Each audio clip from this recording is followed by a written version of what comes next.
يقولون درسناكم، ودائما يقول لك المثل من طق الباب لقى ايش؟ سمع الجواب. سمع الجواب. يلي درستنا نسبة الأمية في بلدي كان نسبة الأمية 3%. كم نسبة الأمية في بلدك؟ تلقاها 4 5 6 أدبال. النسبة مو بالعدد، النسبة.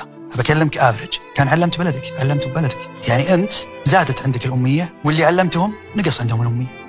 يقول درسناكم. طيب أعتقد أنه هذا الخطاب نتيجة صدمة من التقدم الكبير اللي يشعر فيه الناقص اللي يقول هالكلام، من التقدم الكبير اللي حصل في دول مجاورة له وهو ما ثبت حتى في مكانه، راح المكان أسوأ. بتقول لي تاريخ، والله التاريخ يقاس بإيش؟ بالبنى، صح؟ أنت منطقك أنك تقول لي أنا عندي تاريخ مقاس بالبنى، صح؟ أول بيت وضع للناس الذي ببك آدم نزل. تكلمني في بلدي. الحين اكتشفنا عندنا آثار وأشياء، الاكتشافات الأثرية 10,000 سنة 8,000 سنة ونقوش ولا صدقين أحد.